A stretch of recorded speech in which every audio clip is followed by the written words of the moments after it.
विद्यां बुद्धि शारदां सरस्वत्यै नमः।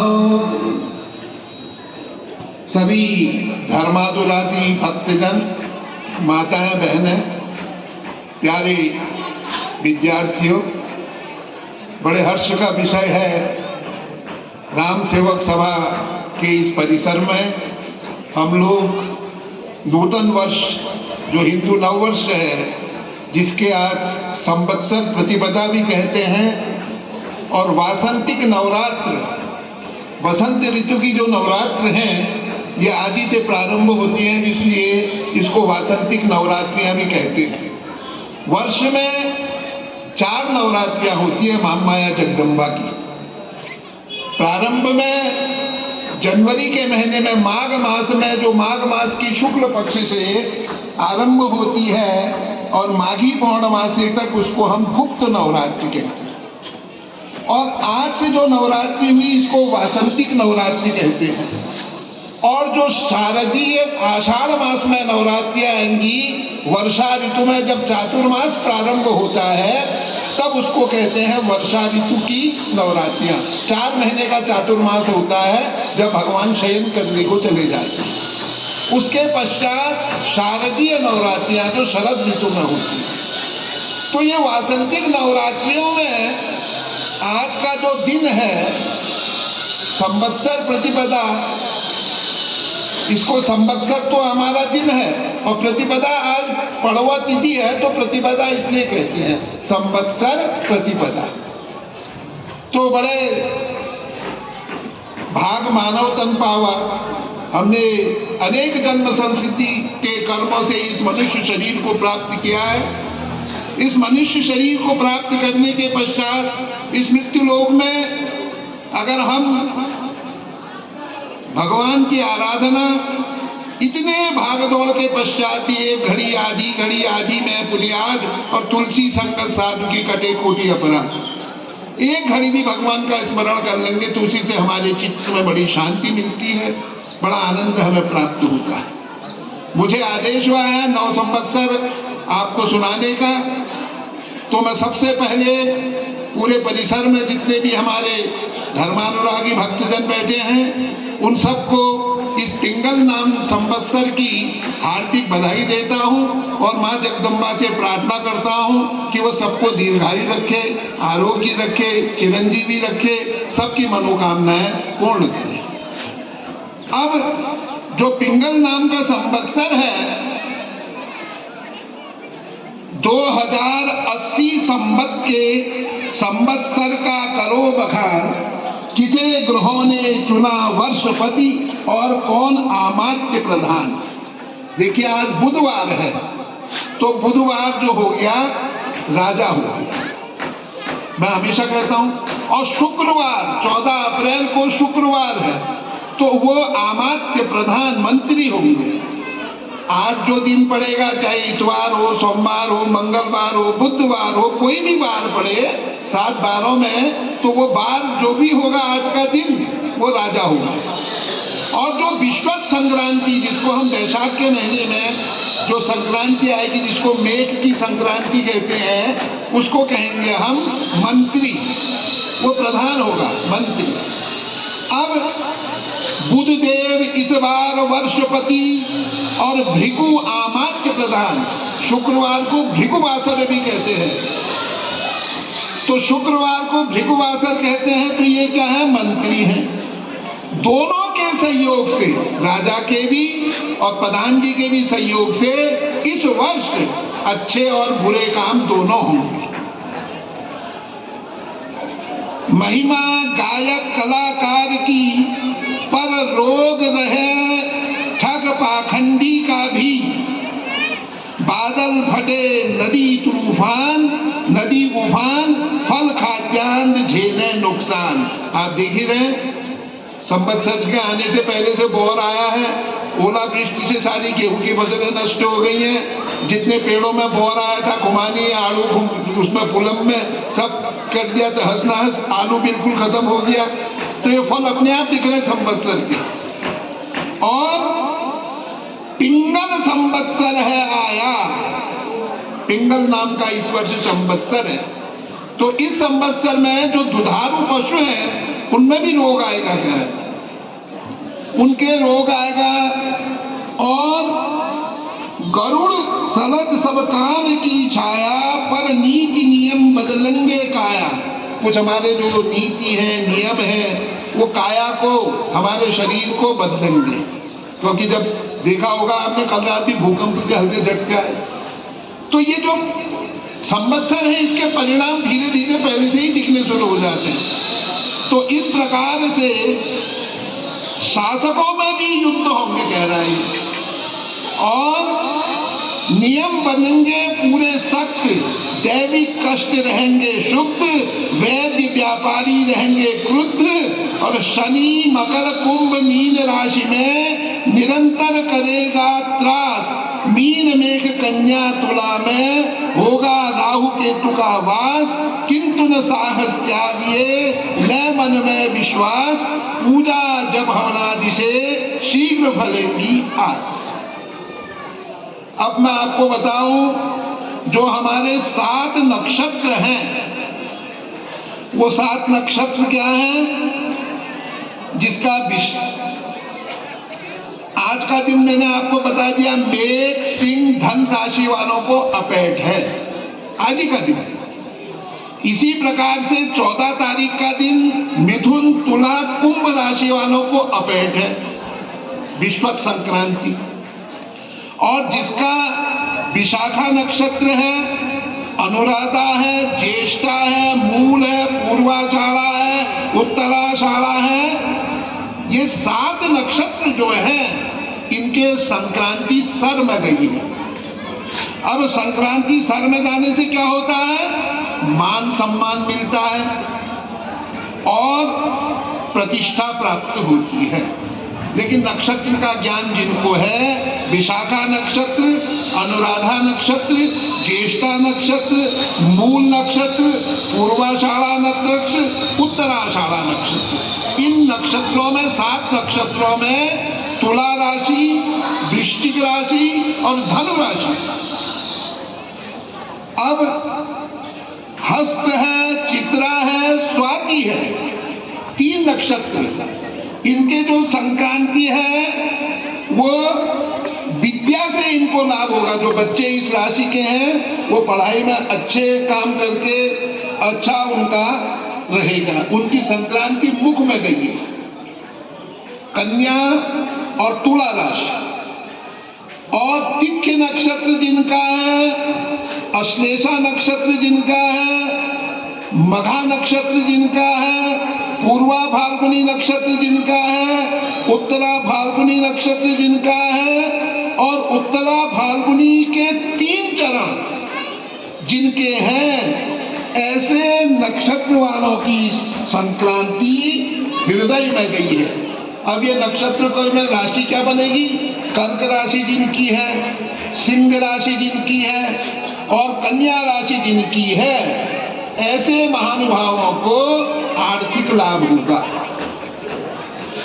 अब मृगशिरा नक्षत्र जो है, मृगशिरा, आरुद्रा, पुनर्वसु, ये 4 नक्षत्र जो है, ये वृष राशि जिनकी बनती है और मिथुन राशि जिनकी बनती है और कर्क राशि जिनकी बनती है, उनके दाएं हाथ में गई है। इनका जो गृहस्थ जीवन है वो सुखमय बीतेगा। इसी प्रकार से जो भरुणी नक्षत्र है, कृतिका नक्षत्र है, रोहिणी नक्षत्र है, जिनकी मेघ राशि और वृष राशि बनती है, वो उनके बाएं हाथ में गई है। उनका अनावश्यक व्यय होगा, आर्थिक तंगी होगी। अब जिनका उत्तरा भाद्रपद नक्षत्र है, रेवती नक्षत्र है, अश्विनी नक्षत्र है, उनके मीन और मेघ राशि बनती है, इनके दाएं पैर में गई है, तो इनका व्यर्थ का भ्रमण होगा। अब धनिष्ठा के 2 चरण हैं, धनिष्ठा के पूरा नक्षत्र है, पूर्वा भाद्रपदा के पहला चरण है, तो तो बाएं पैर में जिनके धनिष्ठा के 2 चरण, लास्ट के तीसरा और चौथा चरण, ऐसे में मकर राशि भी बनती है। मकर राशि के 2 चरण वालों को, कुंभ राशि वालों को सबको, और मीन राशि में केवल पूर्वा भाद्रपदा का जिनका पहला चरण होगा, इन 3 राशियों को बायां पैर देंगे। अब जब तक आपको अपने नक्षत्र का ज्ञान नहीं होगा तब तक राशि अलग चीज है। कई लोग आजकल क्या करते हैं, बच्चे का नाम दूसरा होगा, राशि का नाम अलग होगा। तो राशि का जब तक आपको ज्ञान नहीं होगा, नक्षत्र का ज्ञान नहीं होगा, तब तक ये आपको समझ में कम आएगा। अगर आपको नक्षत्र का ज्ञान है तो ये सब समझ में आ जाए। अब इस वर्ष जो मेघ राशि में है, इसका जो वार्षिक जो राशिफल है, तो राशि वालों के लिए वर्ष का उत्तरार्ध अच्छा रहेगा। अकारण मन में भय बना रहने से मानसिक अशांति हो सकती है। घर में धार्मिक अनुष्ठान होंगे, शत्रु स्वयं परास्त होंगे। विद्यार्थियों के लिए समय अनुकूल है। तीसरे, छठे, 11वें महीने में कार्य सिद्धि होगी। गुरु एवं राहु का जाप दान करने से अशुभ फलों में कमी आएगी। मेष राशि वालों का, वृष राशि वालों का वर्ष में व्यय अधिक होगा। यद्यपि आय के स्रोत भी बढ़ेंगे, संतान की ओर से शुभ समाचार मिलेंगे। स्वास्थ्य की दृष्टि से वर्ष शुभ रहेगा। भूमि और मकान में विवाद होंगे। पुराने लंबित कार्य पूर्ण होंगे। वर्ष के चौथे, 7वें, 12वें महीने में महत्वपूर्ण कार्यों को सिद्ध कर लेने चाहिए। गुरु शनि राहु के अशुभ फलों के निराकरण हेतु भगवान की आराधना करें।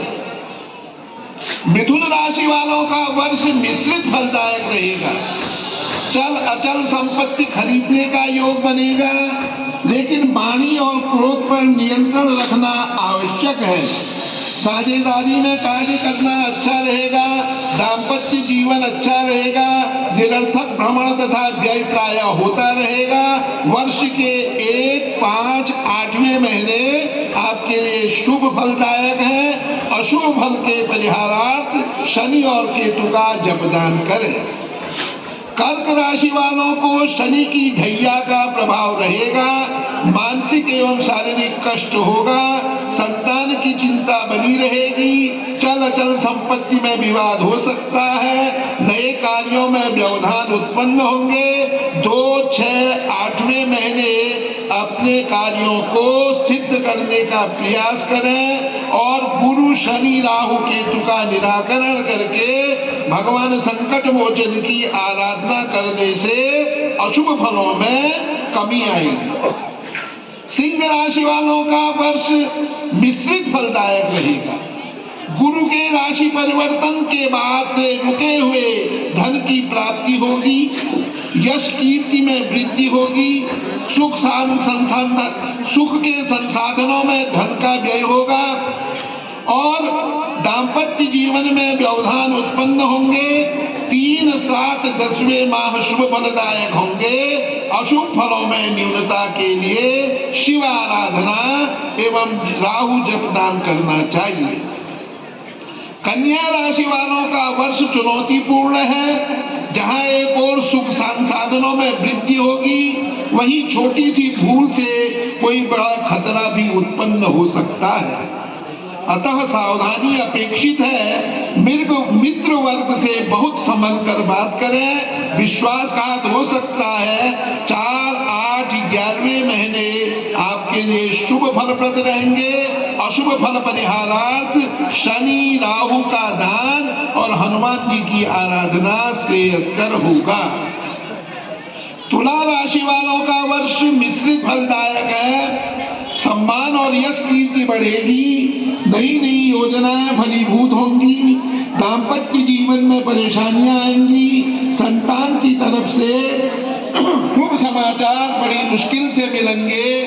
न्यायालय जाने से बचने का प्रयत्न करें। 5, 9 तथा 12वें माह में महत्वपूर्ण कार्य सिद्ध करें। शनि राहु तथा केतु के अशुभ फल निराकरण के लिए भगवान शंकर की, हनुमान जी की आराधना करना अच्छा रहेगा। वृश्चिक राशि वालों का वर्ष चतुर्थ शनि से प्रभावित रहेगा। किसी प्रियजन के दूर होने से कष्ट मिलेगा। मकान या भूमि में निवेश करना शुभ रहेगा। प्रतिस्पर्धा प्रभावी रहेंगे। अकारण व्यय और चिंता बनी रहेगी। आय के स्रोत बाधित रहेंगे। वर्ष में महत्वपूर्ण कार्यों को 1, 6, 10वें माह में पूर्ण करने का प्रयास करें। अशुभ फलों का निराकरण हेतु गुरु, शनि एवं केतु का जपदान करना चाहिए। धनु राशि वालों का वर्ष शुभ फल कारक है। संतान की ओर से शुभ समाचार मिलेंगे। लंबे समय से रुके हुए धन की प्राप्ति होगी। धनागम के नए स्रोत भी मिलेंगे। घर में मंगल कार्य संपन्न होंगे। मित्रों से सचेत रहने की जरूरत है। वर्ष के 2, 7, 11वें माह में जरूरी कार्यों को पूरा करने का प्रयास करें। अशुभ फल निराकरण के लिए राहु का जपदान एवं हनुमान जी की आराधना करना श्रेयस्कर रहेगा। मकर राशि वालों का जो वर्ष है वो शनि की 7.5 के प्रभाव से प्रभावित रहेंगे। स्वास्थ्य की दृष्टि से वर्ष सामान्य फलदायक सिद्ध होगा। स्थानांतरण की वजह से पारिवारिक उलझनें बढ़ेंगी। भूमि भवन निर्माण कार्य करना फलीभूत होगा। संतान पक्ष से उलझनें बढ़ेंगी। अकारण अपमान होने से मानसिक कष्ट होगा। 3, 8, 12वें महीने में महत्वपूर्ण कार्यों को सिद्ध कर लें। गुरु, शनि, राहु, केतु के अशुभ फल के निराकरण हेतु जपदान करें और हनुमान जी की आराधना करें। कुंभ राशि वालों का संपूर्ण वर्ष शनि के प्रभाव से संघर्षमय, कार्य सिद्धि में बाधाएं स्वतः उत्पन्न होंगी एवं आय के स्रोत भी संकुचित होंगे। अपने प्रियजनों से दूरी बढ़ जाएगी। आर्थिक, मानसिक और शारीरिक कष्ट का समय होगा। 1, 4, 9वें माह आपके लिए शुभ फलप्रद रहेंगे। अशुभ फल के परिहारार्थ गुरु, शनि, केतु का जपदान एवं भगवान शंकर की आराधना श्रेयस्कर रहेगी। मीन राशि वालों का शनि की 7.5 के प्रभाव शुरू हो जाएगा। अकारण अपनों से दूरियां बढ़ने लगेंगी। मानसिक और शारीरिक कष्ट होगा। भूमि, भवन, वाहन आदि भवनादि में निवेश अच्छा रहेगा। किसी भी प्रकार के साझे के कार्य में निवेश करना परेशानी का कारण बन सकता है। विद्यार्थियों को संघर्ष के उपरांत सफलता अवश्य मिलेगी। 2, 5, 10वें माह में महत्वपूर्ण कार्यों को सिद्ध करें। शनि, राहु, केतु का जपदान और हनुमान जी की आराधना से अशुभ फलों में न्यूनता आएगी।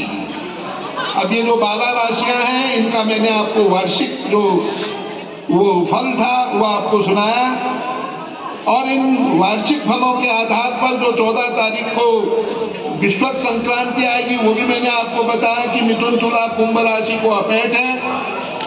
तो ये सब चलता रहता है, सृष्टि का क्रम है। लेकिन हमको अपना कार्य करना है और अपने कार्य के साथ साथ सामाजिक कार्यों में भी बड़े जोर शोर से हिस्सा लेकर के इन कार्यों का भी निर्वहन करना है। और सबसे पहले मैं फिर इसी बात को यहाँ पर दोहरा रहा हूँ कि हम सबको, अपने नगर को, अपने प्रदेश को, अपने देश को, अपने एक अखंड राज्य की स्थापना के लिए, अपने अखंड उसके लिए सबसे पहले महामाया जगदम्बा का जो सरोवर है इसके संरक्षण, इसके संवर्धन के लिए आगे आना है। अगर सरोवर है तो नैनीताल है और नैनीताल है तो सब कुछ है। इन्हीं शब्दों के